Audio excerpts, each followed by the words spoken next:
Welcome back, Flatland Youth. Today we're going to be wrapping up Mark chapter 14, and we're getting really close to the crucifixion of Jesus, where we're going to actually see him die on a cross. So we are getting in those final moments. We're just going to go ahead and finish chapter 14, where we see Jesus actually kind of probably feels like he's getting betrayed once again. You know, he's already betrayed by Judas, and now he's going to have one of his closest disciples deny who he even is, or ever even knowing him, rather. So let's go ahead and take a look. Let's read this together and see what we learn today, see what God speaks to us today. So starting in Mark chapter 14, verse 53. And they led Jesus to the high priest, and all the chief priests and the elders and the scribes came together, and Peter had followed him at a distance, right into the courtyard of the high priest. And he was sitting with the guards and warming himself at the fire. Now the chief priest and the whole council were seeking testimony against Jesus to put him to death, but they found none. For many bore false witness against him, but their testimony did not agree. And some stood up and bore false witness against him, saying, We heard him say, I will destroy this temple that is made with hands, and in 3 days I will build another, not made with hands. Yet even about this their testimony did not agree. And the high priest stood about in the midst and asked Jesus, Have you no answer to make? What is it that these men testify against you? But he remained silent and made no answer. Again the high priest asked him, Are you the Christ, the Son of the Blessed? And Jesus said, I am, and you will see the Son of Man seated at the right hand of power, and coming with clouds of heaven. And the high priest tore his garments and said, What further witnesses do we need? You have heard his blasphemy. What is your decision? And they all condemned him as deserving death. And some began to spit on him and to cover his face and to strike him, saying to him, Prophesy. And the guards received him with blows. And as Peter was below in the courtyard, one of the servant girls of the high priest came, and seeing Peter warming himself, she looked at him and said, You also were with the Nazarene Jesus. But he denied it, saying, I neither know nor understand what you mean. And he went out into the gateway, and the rooster crowed. And the servant girl saw him and began to say to the bystanders, This man is one of them. But again he denied it. And after a little while the bystanders again said to Peter, Certainly you are one of them, for you are a Galilean.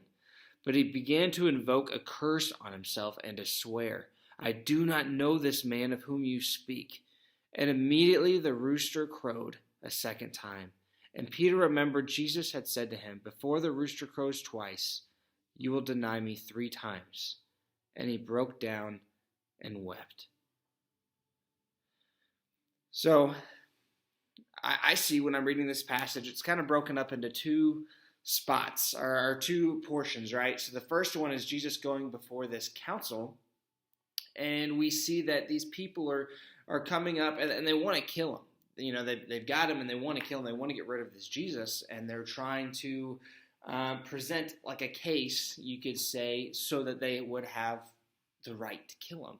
And as people are presenting their testimonies, they can't find a charge against them. It even says that people came up and were lying about what they were saying about. They were giving false testimonies, but they couldn't land on anything. They couldn't stick anything so they could rightfully kill Jesus, because none of these testimonies lined up. None of them agreed with each other. It was just, I mean, these people hate him so much that they're getting up and they're lying so that they can just kill this guy, to kill Jesus. And so we see, I mean, interesting scene there that we could spend a lot of time just thinking about and going through. But I also want to spend some time here talking about this second passage that talks about Peter denying Jesus.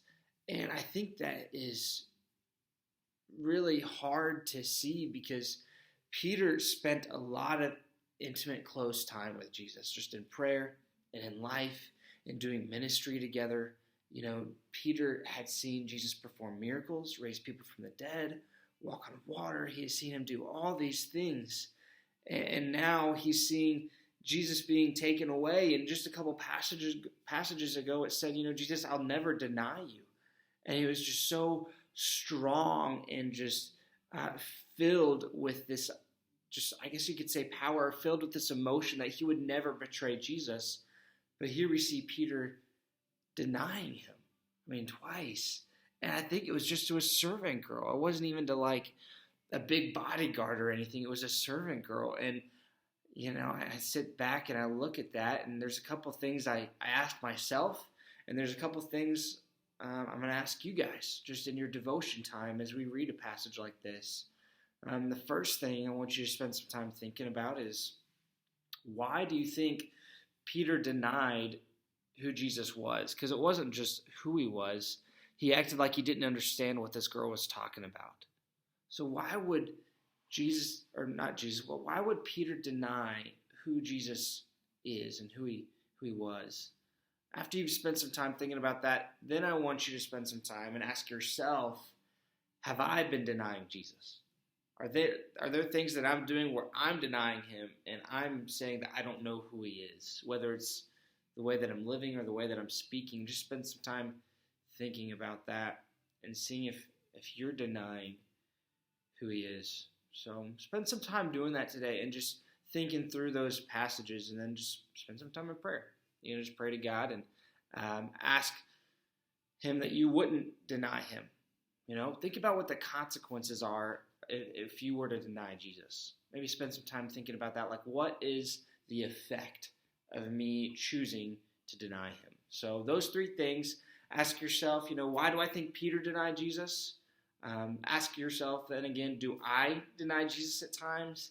And then think about, what's the consequence? What's the effect of denying Jesus? So good luck. I look forward to hearing from you guys. Again, just text me or call me if you have any questions about this or not sure where to go next.